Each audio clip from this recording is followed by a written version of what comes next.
Bueno, en esta ocasión voy a presentar el tema de discopatías de columna vertebral con enfoque rehabilitador. Soy Lisbeth Lara Velázquez, médico residente de tercer año de Medicina Física y Rehabilitación por la Universidad Nacional Federico Villarreal, bajo la tutoría de la magíster Doris Zapaza Muñoz, con sede en el Hospital de San Juan de Lurigancho. Las discopatías es una patología que está relacionada con los discos intervertebrales.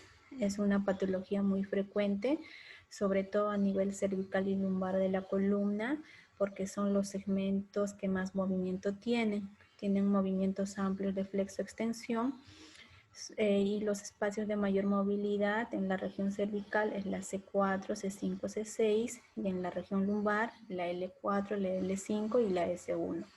Dentro de las discopatías, las patologías más frecuentes es la artrosis vertebral, la hernia discal, las discopatías degenerativas y la estenosis del canal raquídeo.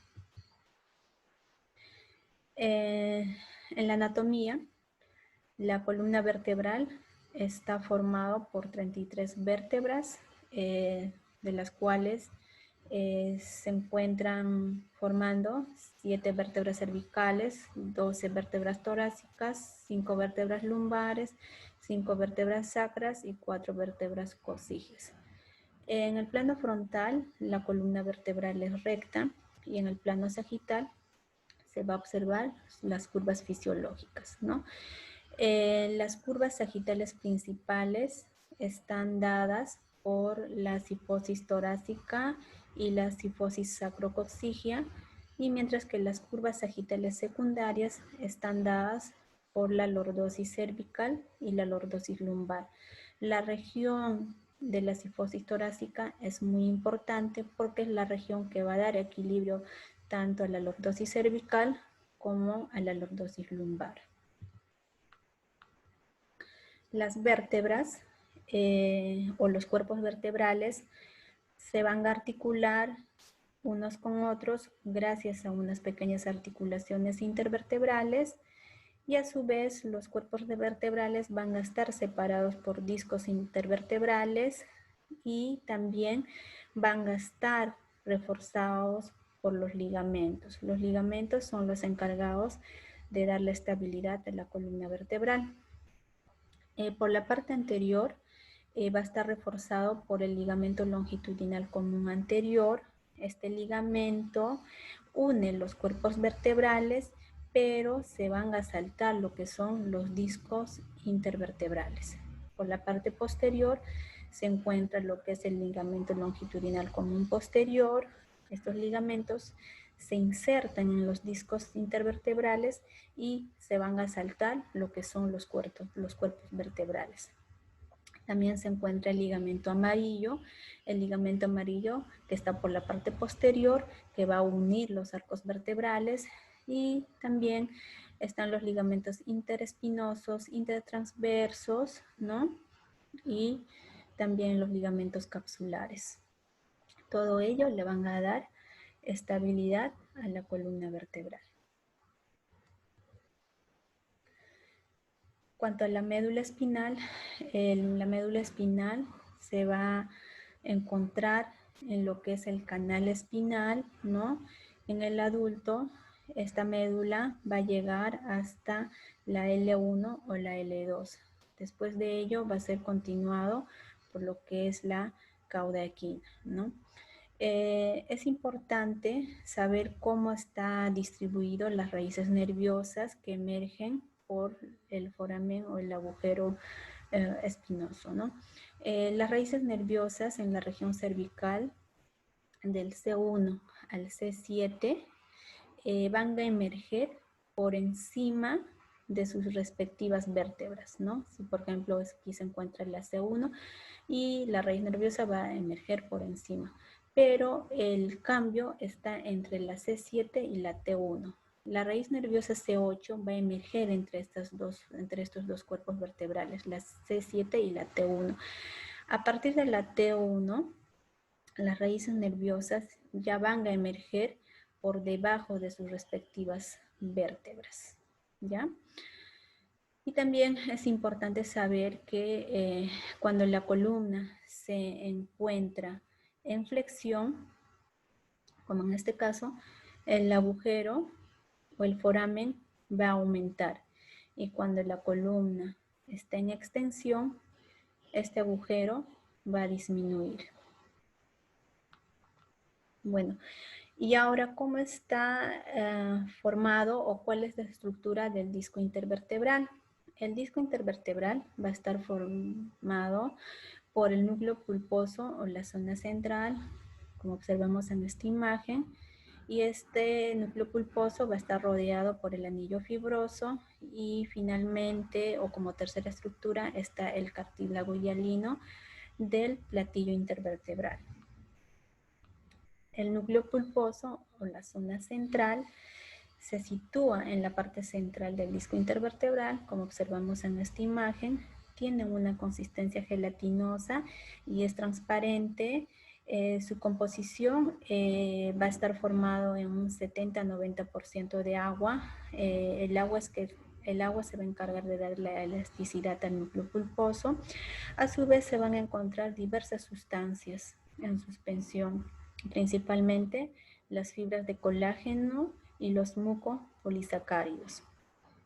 También podemos ver que está formado por algunas glucoproteínas, como es el ácido hialurónico, el condroitín y la queratansulfato, o también por algunos proteoglucanos, ¿no? Que son altamente hidrófilos y estas se van a encargar de regular la cantidad de agua para que pueda tener mayor elasticidad y viscosidad. El núcleo pulposo no va a tener inervación, tampoco riego sanguíneo, y su función principal va a ser absorber los impactos y darle flexibilidad a la columna vertebral. El núcleo pulposo va a disminuir con la edad, con el envejecimiento. El anillo fibroso se va a encontrar rodeando el núcleo pulposo. Va a estar formado por capas concéntricas helicoidales de fibras de colágeno tipo 1, ¿no? Lo que hace el anillo fibroso es mantener la forma y dar protección al disco intervertebral y se va a unir a los cuerpos vertebrales mediante las fibras de Sharpey. Aquí observamos, ¿no? El anillo fibroso tiene una capa externa y una capa interna. La capa externa va a estar formada principalmente por colágeno tipo 1 y la capa interna por colágeno tipo 1 y tipo 2. Este anillo fibroso es una estructura que tiene una escasa celularidad. Su principal función del anillo fibroso va a ser permitir la flexibilidad de la columna y también actúa como amortiguadores, ¿no? Los discos, en general, los discos intervertebrales van a soportar entre 1 a 2.5 veces el peso corporal durante la marcha normal.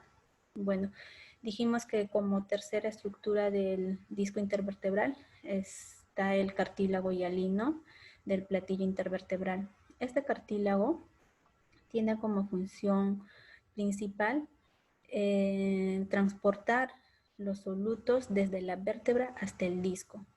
Quiere decir que las vértebras son las que le van a dar nutrición al disco, ¿no? A través de un mecanismo de transporte. Entonces, si este cartílago, por ejemplo, va a tener o va a pasar por un proceso degenerativo, entonces es probable que también se degenere el disco, ¿no? Porque es la que se va a dar o es el encargado de darle nutrición al disco intervertebral. Entonces, ¿cuál es la fisiopatología de la degeneración discal? La degeneración discal se va a dar por diversos factores. Uno que es la edad. Es dada por el envejecimiento, ¿no? La degeneración discal va a comenzar entre la segunda década en los hombres y la tercera década en las mujeres. Y se dice que a los 40 años ya están degenerados los discos intervertebrales de forma moderada.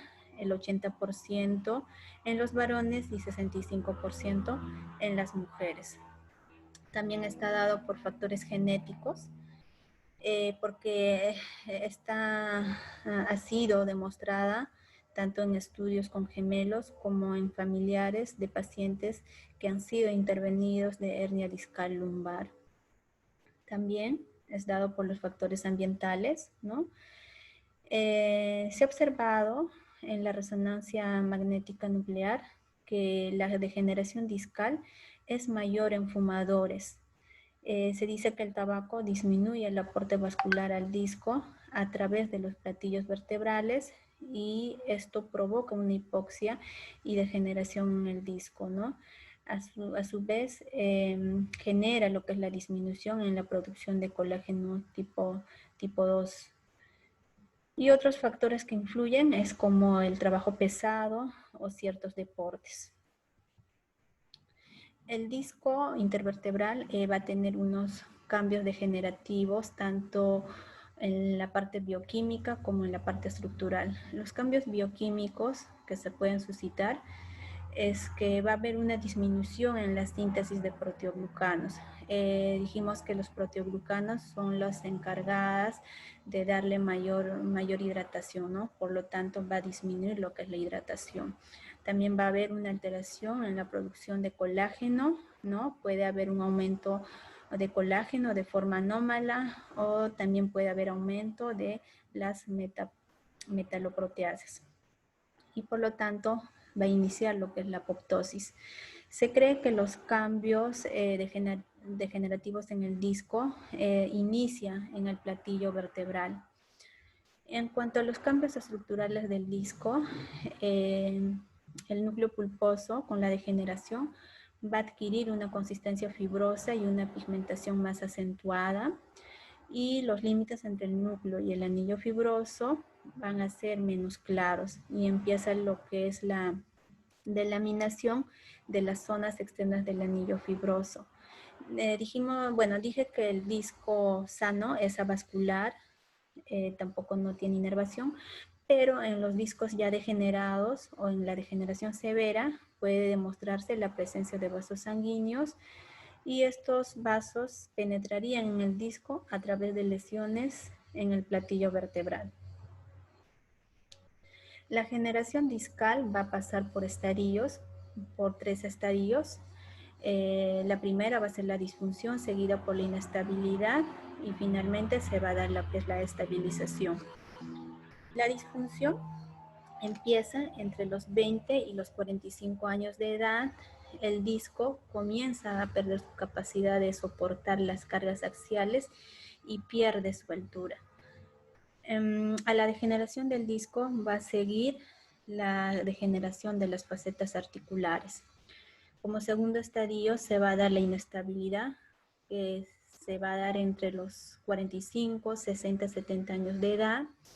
Normalmente en la bipedestación el disco soporta el 80% de las cargas axiales y las facetas articulares solo el 20%, pero cuando hay una inestabilidad o la pérdida de la altura del disco, esta de redistribución de cargas va a ser alterado. Siendo así, el 70% de la carga axial va a ser soportado por las facetas articulares. Y posteriormente se va a producir una subluxación vertical de las facetas y la inestabilidad. La sobrecarga facetaria va a ser inversamente proporcional a la altura discal. Después van a aparecer los fenómenos artrósicos, va a haber una pérdida de la tensión, dando un abombamiento del disco y también un engrosamiento de los ligamentos, principalmente del ligamento longitudinal posterior. Y todos estos cambios van a contribuir a que haya o a que se origine una estenosis blanda, ¿no? Y como tercer estadio es la estabilización, que se va a dar a partir de los 60 años de edad. Con la sobrecarga articular se van a producir los osteofitos. Estos osteofitos van a hacer que aumente la superficie de contacto para darle estabilidad a la zona, ¿no? Sobre todo en los platillos vertebrales y las facetas articulares. Y esto va a contribuir a que haya una estenosis del canal, llamada estenosis dura. Bueno, en cuanto a las discopatías, sobre todo en la zona lumbar, Kernel de Wills lo ha descrito como grupos sindrómicos, ¿no? Estos grupos sindrómicos fue descrito en 3 estadios y como estadio 1 está lo que es la disfunción, las discopatías y lesiones por sobrecarga, el síndrome de disrupción interna de Crook, la hernia discal lumbar y el síndrome de facetas. En el estadio 2 lo describe la inestabilidad y las inestabilidades dinámicas. Y en el estadio 3 está el estadio de la estabilización, estenosis, y con inestabilidad estática está la listesis degenerativa, la subluxación rotatoria, la escoliosis degenerativa, y sin inestabilidad estática está el canal lumbar estrecho. Bueno, todos estos cambios degenerativos en los discos intervertebrales, sobre todo en la zona lumbar, va a causar lo que es la lumbalgia. La lumbalgia es uno de los motivos de consulta más frecuentes en los consultorios externos, ¿no? Es la segunda consulta más frecuente. También es la quinta patología de mayor frecuencia de hospitalizaciones. También es la primera causa de limitación de la actividad en menores de 45 años. Tiene una repercusión económica porque es la primera causa de ausencia laboral, ¿no? En el 50% de estos pacientes. Se dice que entre 40 y 50 años de edad, el 80% de las personas van a sufrir lumbalgia en algún momento de su vida, ¿no? La lumbalgia tiene una prevalencia de 15%, es bastante frecuente.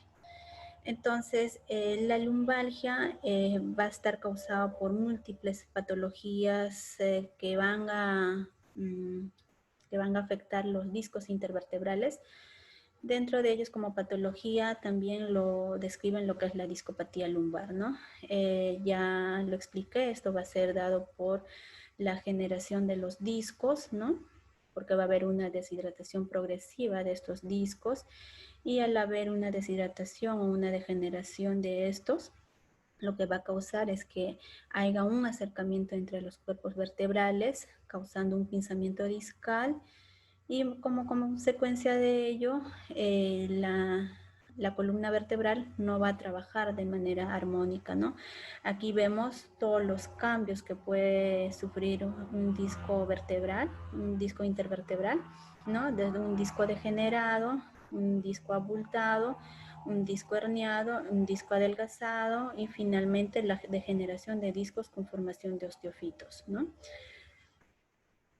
También el síndrome de disrupción interna de Crook es una patología que va a causar la lumbalgia. Es debido a que hay una rotura de la arquitectura interna del disco, y esto va a causar un dolor discogénico, pero es en ausencia de una compresión de raíz nerviosa, ¿no? El núcleo pulposo degenerado va a producir lo que son mediadores inflamatorios que van a alcanzar las terminaciones nerviosas de la periferia del anillo fibroso, y esto va a irritar, por lo tanto va a causar dolor, ¿no?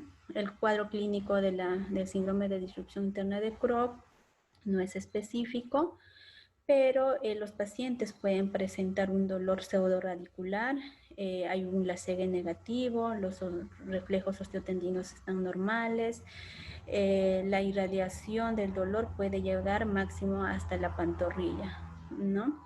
Esta se puede diagnosticar fundamentalmente por una discografía, pero para más exactitud, el disco debe mostrar una disrupción que se extiende hasta la zona externa del anillo fibroso.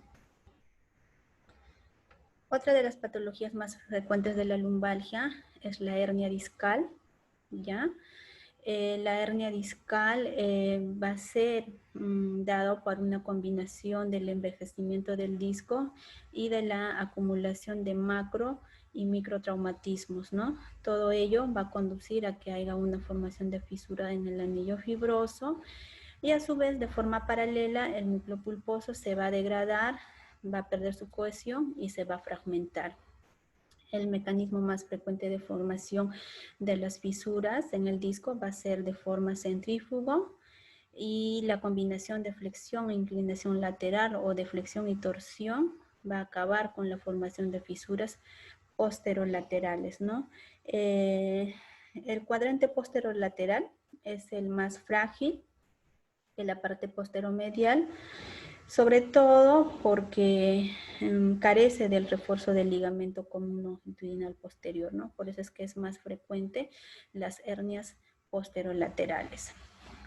Aquí observamos que la columna vertebral en movimiento de extensión, el núcleo se va a desplazar hacia adelante, pero en flexión el núcleo se va a desplazar hacia atrás, ¿no? Eso es importante saberlo. Bueno, en esta imagen observamos que cuando el núcleo pulposo va a estar sometido a una presión hidrostática mayor a 80 kilopascales, lo que va a hacer es expulsar el agua y va a perder su altura, el disco intervertebral. Pero la pérdida de agua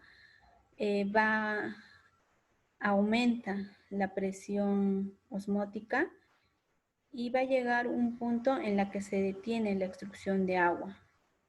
Y ahí es donde cae la presión hidrostática por debajo de 80 kilopascales y por lo tanto el núcleo se va a expandir por la entrada de agua y va a diluir las macromoléculas y va a caer lo que es la presión osmótica y por lo tanto va a cesar la entrada de agua, ¿no?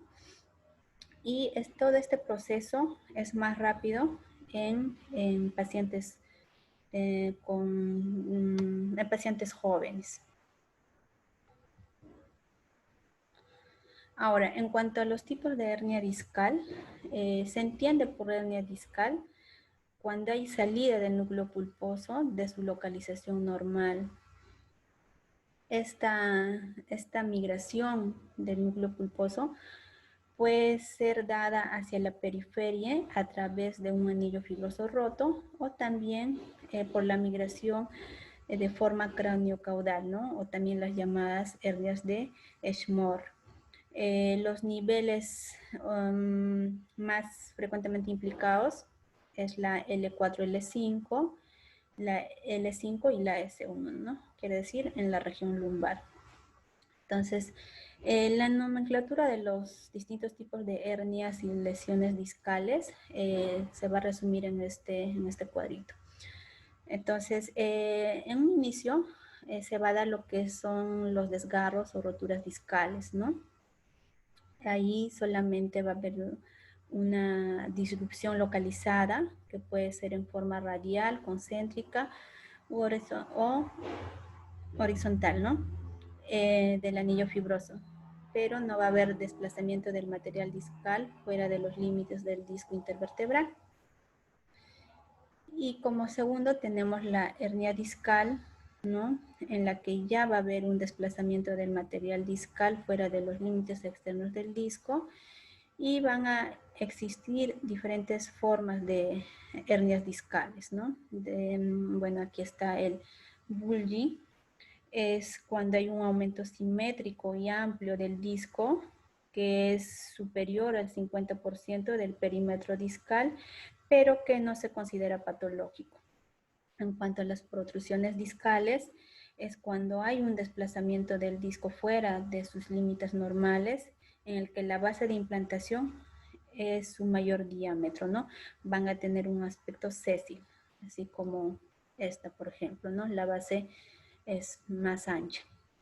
En cuanto a las obstrucciones discales y las secuestraciones discales, es el término de hernia discal, ¿no? O sea, son las hernias discales propiamente dichas. Entonces, las extrusiones discales ya es cuando hay un desplazamiento del disco fuera de sus límites normales, en los que la base de implantación no es su mayor diámetro, como en este caso. Van a tener un aspecto pediculado. Y las secuestraciones discales es cuando ya el material ha emigrado, ¿no? Y pierde su contacto con el disco, ya queda suelto el núcleo pulposo, y este tipo de hernias son las que causan síntomas, ¿no? Las extrusiones en la mayoría de los casos es asintomático, pero la secuestración ya es más sintomático. Aquí observamos igual, ¿no? Los tipos de hernia discal, ¿no? Algunos lo clasifican desde un grado 1 hasta el grado 5. Y aquí también están los tipos de hernia. Y aquí lo más importante es que cuando en una hernia secuestrado, el principio o el mecanismo hidrostático ya no funciona adecuadamente cuando la hernia ya está, ¿no? está excluida. Los síntomas que va a causar la hernia discal es principalmente el dolor. Este dolor puede ser localizado o irradiado. Si es irradiado, lo más probable es que hay un compromiso radicular, ¿no? Al presionar una raíz nerviosa, esta se va a irradiar a lo largo del dermatomo. También puede haber atrofia muscular correspondiente a la raíz afectada. Puede haber un déficit específico de los reflejos osteotendinosos, pero no hay déficit nervioso autónomo, ¿no? Y también puede haber trastornos neurológicos, ya sea sensitivos o motores. Y en casos de artrosis o cuando haya irritación de las articulaciones posteriores por malposición, puede haber dolor difuso mal localizado en la zona lumbar, dolor de pseudoradicular, y se acompaña de contractura muscular de los músculos erectores vertebrales y dorsales. Otra de las patologías con más frecuencia, la que causa lumbalgia, es el síndrome facetario. El síndrome, bueno, aquí observamos la faceta articular, ¿no? Esta faceta tiene una rica inervación que va a proceder de los ramos dorsales de los nervios espinales, ¿no? Y además, su membrana sinovial va a tener abundante inervación nerviosa que van a dar nocicepción y mecanorrecepción a esta estructura. El síndrome facetario se va a presentar con una prevalencia de 7 a 15%. El dolor facetario lumbar se localiza sobre todo en la zona lumbar baja, en la zona glútea y posterior superior del muslo. Es un dolor referido o pseudoradiculalgia de características similares al dolor del síndrome de disrupción interna. Es un dolor que empeora con la extensión de la columna y con la lateralización hacia el lado afectado. Otra de las patologías que voy a mencionar es la artrosis vertebral, ¿no? Esta artrosis se va a dar por el desgaste normal de los discos vertebrales, sobre todo por el envejecimiento, ¿no? Este envejecimiento se puede dar a partir de los 30 años de edad. Y la zona más afectada es la zona lumbar. En caso de estenosis del canal raquídeo, también se da en edades avanzadas como consecuencia de la artrosis vertebral, ¿no? En casos severos se puede recurrir a la cirugía. Bueno, ¿cuál es el tratamiento general de la patología discal? El tratamiento va a ser enfocado a la rehabilitación o también al uso ortopédico de algunas ortesis, ¿no? En la fase aguda es importante lo que es el reposo porque va a haber dolor, ¿no? Y ese reposo se puede dar con un tiempo de 2 semanas. Si es que va a haber dolor con una lumbalgia con afección del nervio ciático, hasta puede ser 4 semanas de reposo, ¿no? También es importante lo que es el tratamiento postural, es importante corregir la lordosis lumbar y también el tratamiento rehabilitador, ¿no? En la fase aguda, con el uso de agentes físicos, masajes. Y en la fase crónica se puede usar algunas ortesis lumbares si es que este lo requiere. También continuar con el tratamiento postural, no solamente ya, digamos, en casa, sino también en el trabajo, y el tratamiento rehabilitador, ¿no? A base de fisioterapia y ejercicios activos. Hay que trabajar en los músculos largos, en la cintura escapular y en la pared abdominal. Es importante educar la postura del paciente, ¿no? Porque las malas posturas contribuyen a que haya dolor, ¿no? Dolor sobre todo en la parte lumbar. Y el objetivo general de la fisioterapia va a ser restablecer el equilibrio entre la musculatura lumbar, abdominal y el piso pélvico, ¿no? Porque va a haber una disfunción entre estas zonas. ¿Cuál es el papel del ejercicio en la prevención, tratamiento y rehabilitación de la lumbalgia crónica? Bueno, los ejercicios está dado o está indicado para el dolor lumbar subagudo y crónico. La función de la terapia basada en el ejercicio, en el movimiento, va a variar según la duración de los síntomas y reduce lo que es el dolor y ayuda a mantener o restaurar la flexibilidad, la fuerza y la resistencia. Los estudios en humanos han encontrado que las citocinas proinflamatorias elevadas y el estrés oxidativo acompañan al dolor lumbar, y el ejercicio atenúa estos procesos inflamatorios, ¿no? También el ejercicio va a proporcionar beneficios no solamente físicos, también psicológicos, ¿no? Incluida la reducción del estrés, la ansiedad y la depresión. Para iniciar un programa de ejercicios es importante el asesoramiento y la evaluación antes de comenzar el ejercicio, ¿no? Hay que asesorar a los pacientes con respecto a sus expectativas antes de iniciar un programa de terapias basada en ejercicios. Además, hay que abordar los temores, preocupaciones, hay que evaluar su condición física, los intereses, la participación previa en el ejercicio. También es importante la disponibilidad de recursos, ¿no? Para poder formular un plan de ejercicios apropiados. También hay que evaluar las opciones de ejercicios, ¿no? Teniendo en cuenta sus preferencias, su nivel de forma física, su experiencia en el ejercicio. Todo ello va a ayudar a que formulemos un programa de ejercicio más apropiado para el paciente. ¿Cuál es la evidencia científica que hay en cuanto a la utilización del ejercicio en la lumbalgia crónica? Bueno, Ilka Bouri, en un artículo de revisión sobre actividad física y lumbalgia publicado en el 2001, ¿no?, ha concluido lo siguiente.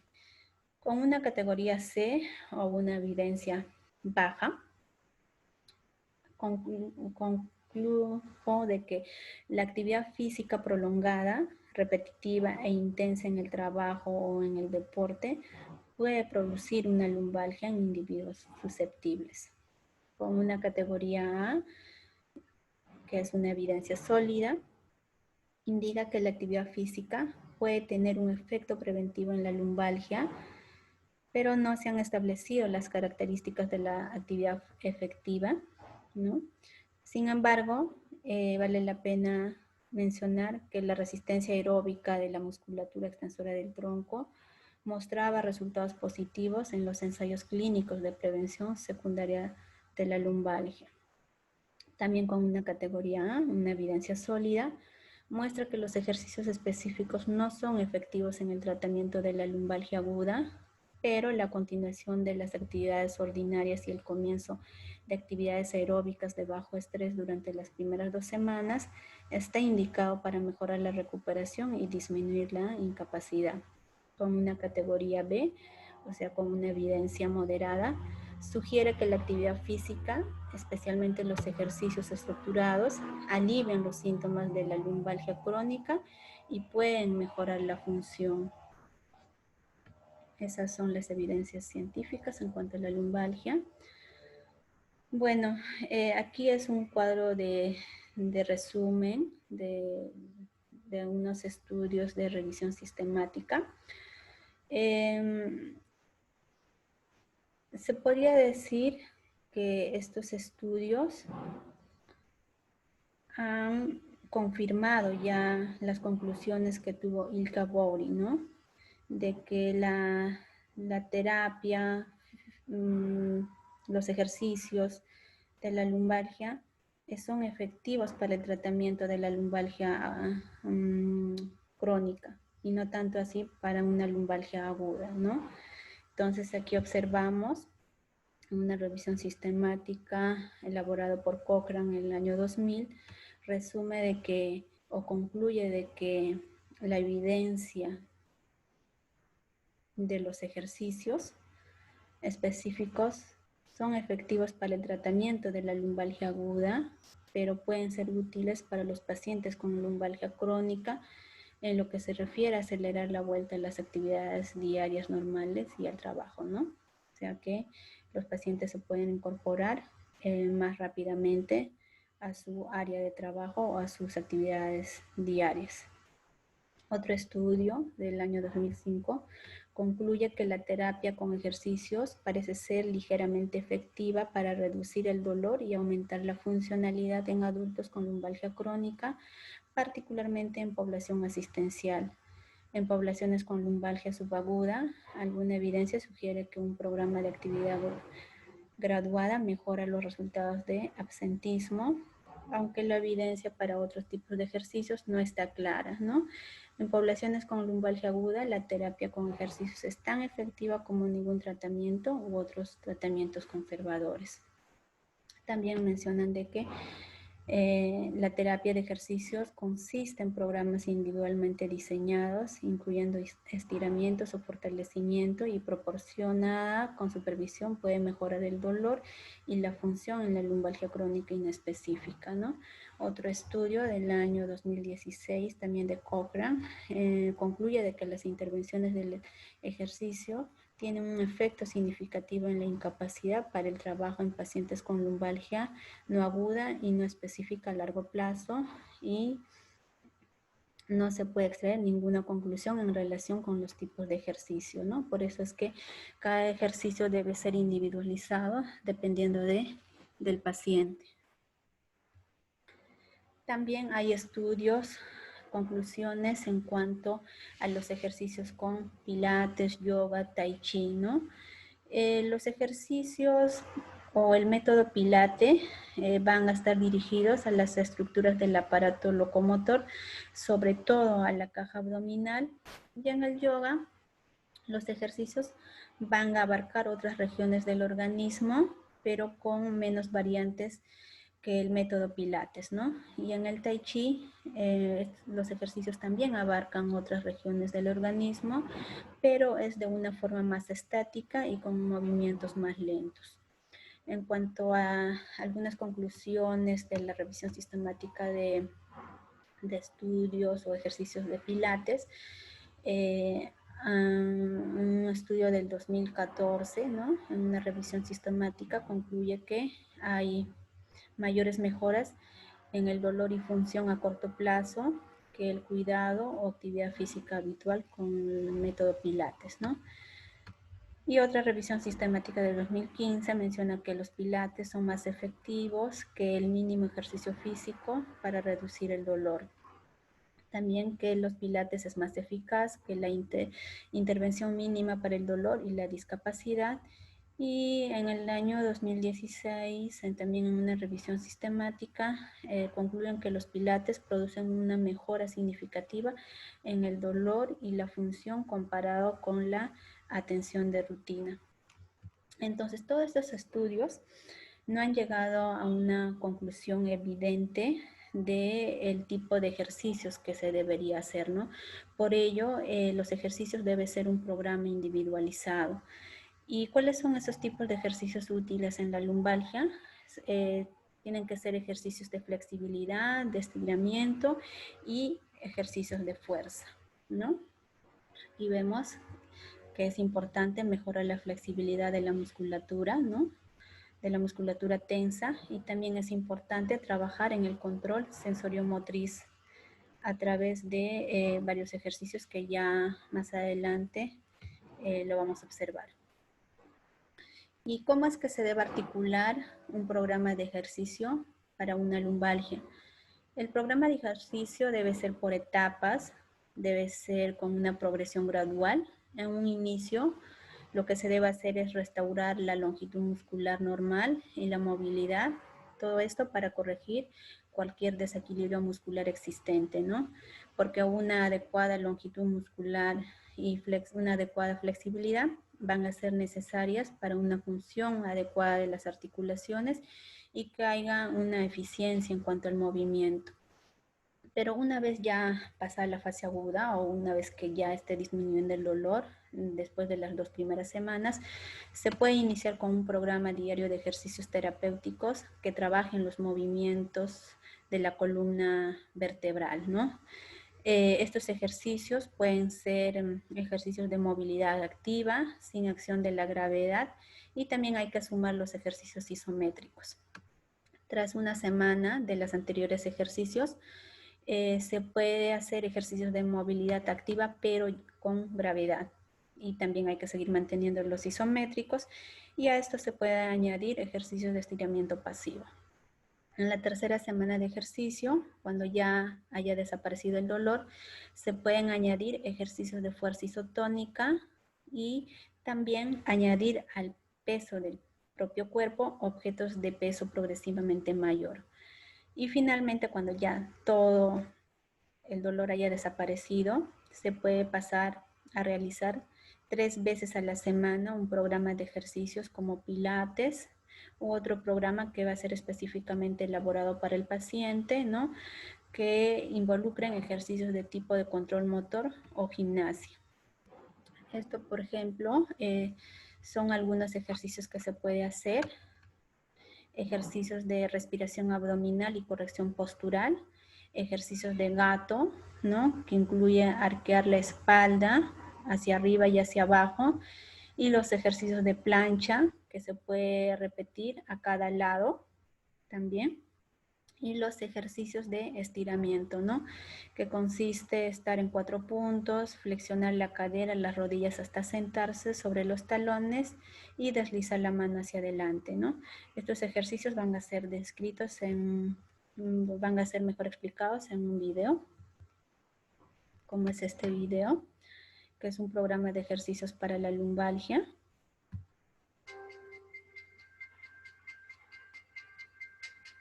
La lumbalgia o dolor lumbar es un motivo de consulta muy frecuente. Puede ser producida por muchas causas, pero la mayoría son causas leves, son causas mecánicas, sobrecarga, estrés, malas posturas. Lo más importante es la prevención. Os vamos a explicar unos ejercicios sencillos para la zona lumbar. Os presento a Carla Tales, una de las fisioterapeutas de nuestro servicio. Empezamos relajándonos. Haremos un ejercicio de respiración. Tumbada boca arriba, cogemos aire en el abdomen durante 4 segundos y lo expulsamos lentamente, unos 8 segundos aproximadamente. Repetiremos este ejercicio 3 veces. Ahora apretamos el abdomen, contraemos los glúteos y hacemos que estos se despeguen de la camilla unos 2 centímetros para aplanar la columna. Mantenemos 5 segundos y volvemos a la posición inicial.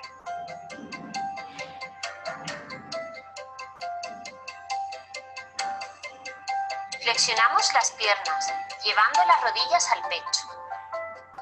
Mantenemos 5 segundos una y 5 la otra y volvemos a la posición inicial.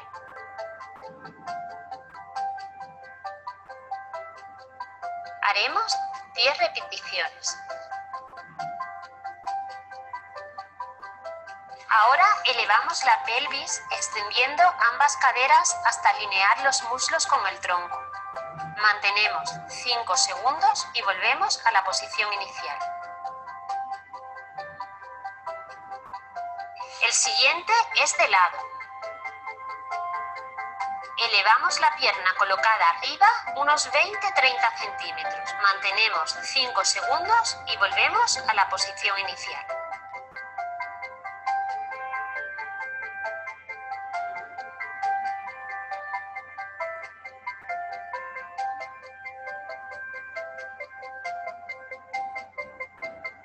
Este ejercicio es en cuadrupedia. Flexionamos las rodillas y las caderas hasta sentarnos sobre los talones, flexionando a la vez el cuello. Deslizamos las manos hacia adelante para finalizar el movimiento. Mantenemos unos 10 segundos y volvemos a la posición inicial. Haremos 4 repeticiones. En el siguiente, arqueamos la columna hacia arriba, flexionando el cuello. Mantenemos 5 segundos la postura. Luego, arqueamos la columna hacia abajo, extendiendo el cuello. Mantenemos 5 segundos.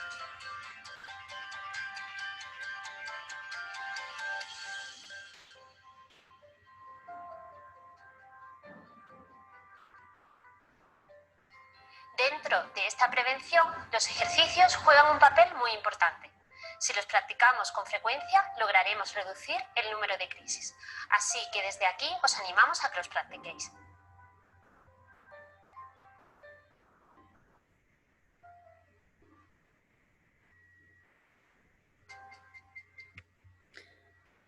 En este video explica más ejercicios que se puede añadir para una lumbalgia.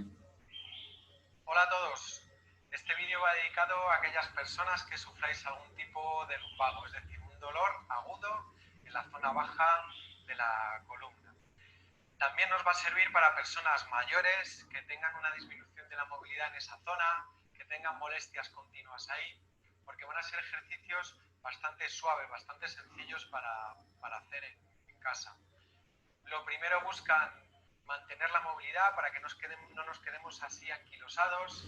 Tened en cuenta que debemos llevar un reposo mínimo relativo. Por ejemplo, en la cama. Así que hay que mantener esa movilidad.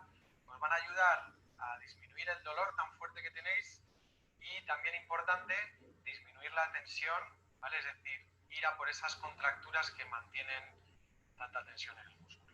¿Sí? Pues vamos con ello.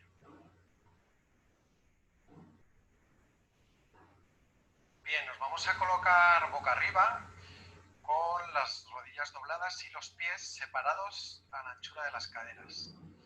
De esta manera lo que vamos a hacer es llevar rodillas a un lado y a otro hasta donde lleguemos, alternativamente a izquierda y a derecha. Vamos a estar así de 1 a 2 minutos para calentar toda la musculatura que vamos a estirar. Damos ahí bien movilidad a un lado y a otro.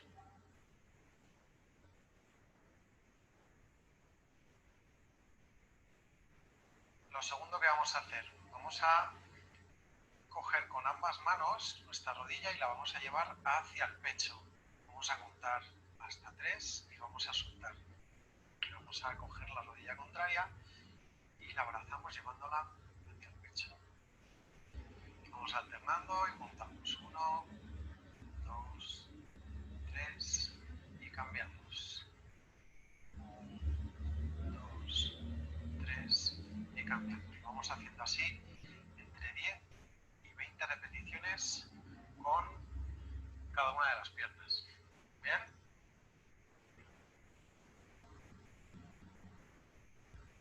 Ahora vamos a hacer un estiramiento de la zona del glúteo.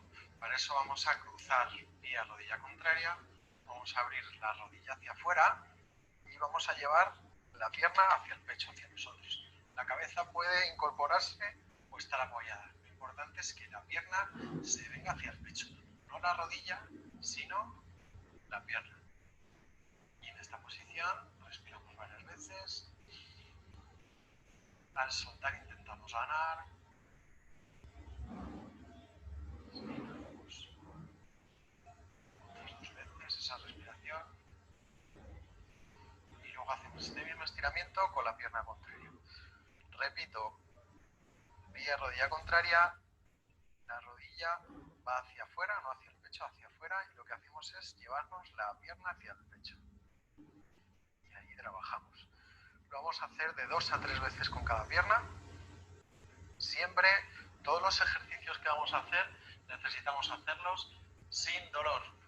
Puede haber molestias, un dolor suave, pero no practicamos con dolor y sobre todo que después de los ejercicios nos quedemos dormidos. Esto es importante.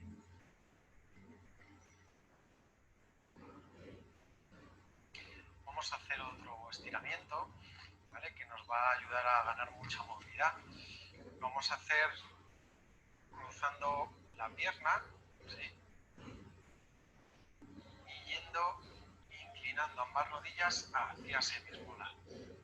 Desde aquí entonces vamos a extender la mano al lado contrario y la cabeza igual.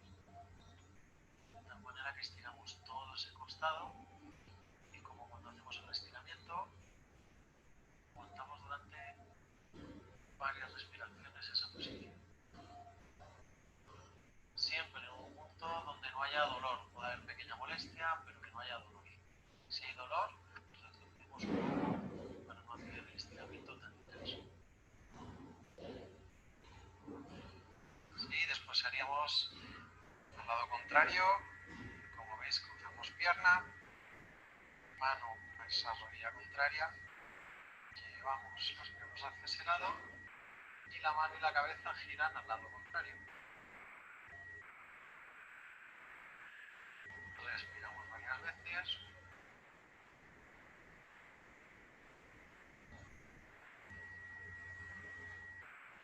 Y volvemos. De 2 a 3 repeticiones a cada lado, siempre.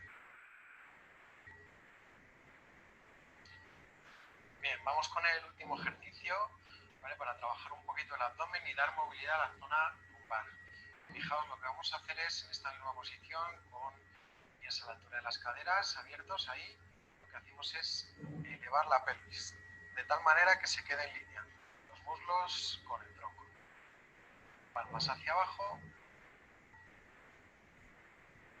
Y despacio vamos a volver colocando vértebra por vértebra y lo último que va a apoyar es el sacro y los glúteos. Repito, elevamos pelvis. Cuando estemos arriba contamos entre 5 y 10 segundos según las fuerzas de cada uno. Poco a poco vamos bajando la columna vértebra a vértebra y al final apoyamos los glúteos. Muy fácil. Vamos a hacer entre 10 y 20 repeticiones. ¿Vale? Vamos a fortalecer aquí el abdomen.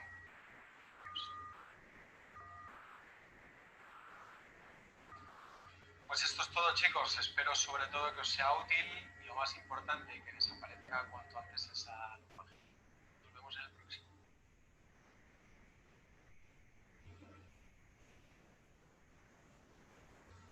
Hola a todos. Bueno, eso es todo. Muchas gracias.